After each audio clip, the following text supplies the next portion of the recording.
Hey guys, it's Will from Tested. As you may or may not know, last Friday the PlayStation 4 came out, and of course we've been testing it all weekend.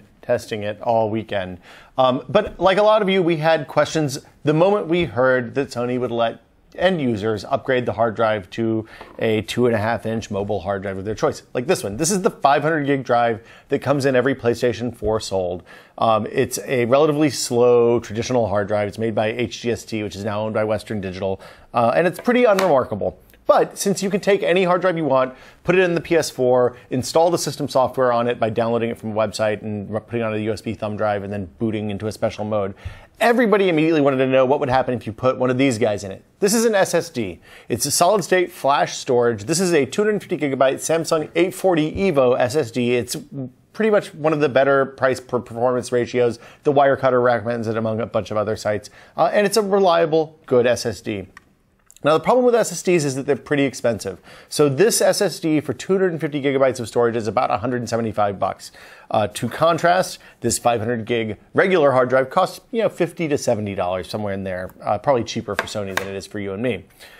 However, there's a third option on the performance front too. It's a Seagate hybrid drive. It's part normal hard drive, part SSD. The way this works is really straightforward. There is a spinning disk on it, just like any normal hard drive, but there's also a relatively large amount of flash memory on the drive, which the drive can use to cache important stuff, that you access frequently. On a Windows machine, it keeps Windows and your most frequently used apps like your browser in there, and it just kind of happens magically in the background. You don't have to really know what's going on. The drive is smart enough to look at and know which part of the drives get used frequently and just saves them in the flash memory. So we weren't sure how that would work with the file system in a PlayStation 4. We wanted to test all of these. So what I did was swapped out each of them, installed PlayStation 4 software 1.5, the current version, and then ran a couple of tests. The first test is the boot test. What we did was we started from a complete off state, pressed the power button, listened for the beep, synced up all the PlayStations on the beep, and then, you can see here, the video shows how long it takes each one to boot. The SSD booted in about 19.5 seconds. The hybrid drive booted in about 20.3 seconds. And the default hard drive booted in about 25.67 seconds or thereabouts.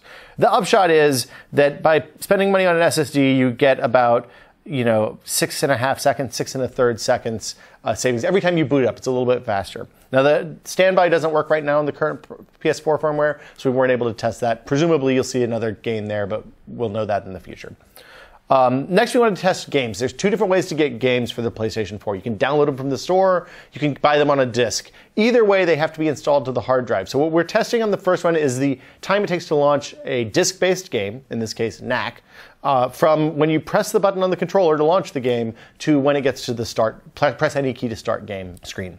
You can see here, we're looking at about 39 2/3 seconds for the default drive. That's a fairly long time.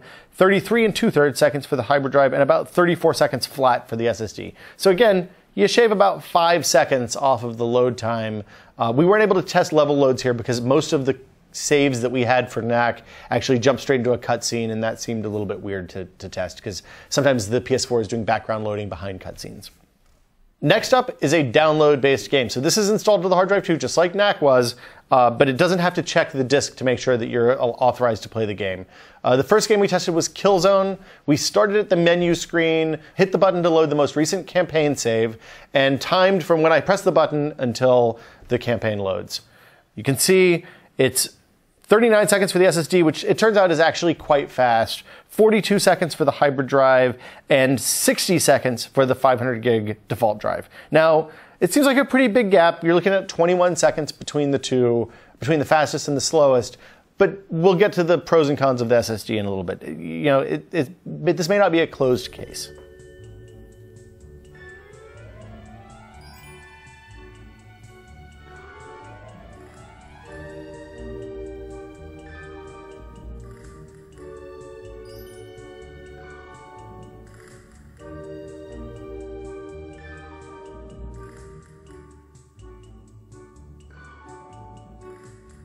The last game is Resogun. This is a downloadable only title. It's one that you get free when you sign up for PlayStation Plus.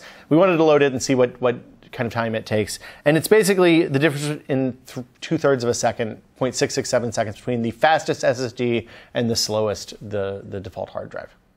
The hard drive is designed to be swapped easily. All you do is pop the plastic cover off the case, unscrew one screw, pull out this drive caddy, and then remove the 4 screws that hold the hard drive in place. Replace those 4 screws, slide it back into its slot, and screw it back in place, and put the cover back on. It's really important to put the cover back on because that controls airflow on that part of the PS4, and you don't want to leave it off because you'll probably overheat or do something bad. We've run some tests. You've seen what it looks like in the real world, the difference between the SSD and the default hard drive. In some cases, the performance results were pretty good. Killzone was a lot faster. 21 seconds is a ton any way you slice it between the default hard drive and the SSD. However, there's a catch. The default this SSD we tested is a relatively inexpensive 250 gig model. It costs about $175. If you want to go up and get a drive with the same capacity as the stock hard drive, you have to spend a lot more money. They're well over $300. And it's really hard for me to justify spending $400 on a drive for a $400 gaming console, especially when the benefit is, like I said, 20 seconds once per map load. And in the games that I've played so far, at least, there aren't that many map loads. The boot time benefit is pretty good, but again, it's not worth $350 on top of the cost of the PS4. So don't get crazy. Now, the hybrid drive is a different situation. It's about $110 for a 1 terabyte drive. That's twice the capacity of the default drive, and it's also a lot faster. Now, there are gotchas. With the hybrid drive, the first time you load any piece of content, it pulls it off of the spinning platters of the disk. That means it's going to be slow, just like the default 500 gigabyte hard drive. However, for stuff that you use most frequently, it does actually cache that content on the flash memory in the drive. This particular drive is only 8 gigabytes of onboard flash. You can get them up to 64 gigabytes. The price difference is about $15 or $20. I only got this one because the other one was out of stock when I was ordering and we wouldn't have it in time to do this video. If you want more space in your PS4, 500 gigabytes isn't going to be enough for you, which is actually a real concern because game installs so far have ranged up to like 30 and 40 gigabytes.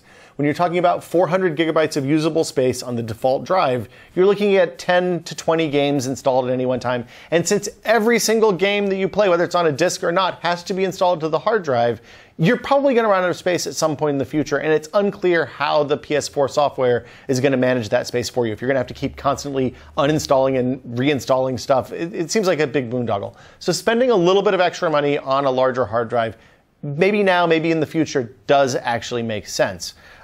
When you do that, look at hybrid drives because they're not terribly much more expensive than a normal default hard drive. You're looking at a $20 or $30 price gap between a 1 terabyte laptop drive and a 1 terabyte hybrid drive. And you get a big performance boost at least the second time you run something, the second time you access a map, whatever. So from the testing we've done so far, you'll see that benefit the most if you're running games that you access the same content frequently. If you're playing Call of Duty Ghosts on your PS4 and you're constantly loading the same 10 or 15 maps, you're going to see faster map load times than people using standard hard drives. If you're playing Killzone and playing multiplayer, same thing. If you play a lot of single player stuff and access most content only one time throughout the life of the game, you're not going to see as big a benefit, and it may not be worth spending the extra $20 or $30 on the hybrid drive.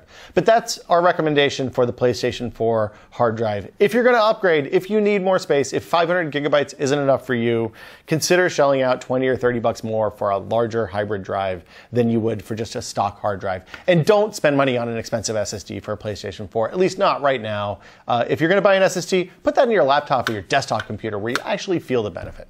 For Tested, I'm Will. We'll see you guys next time.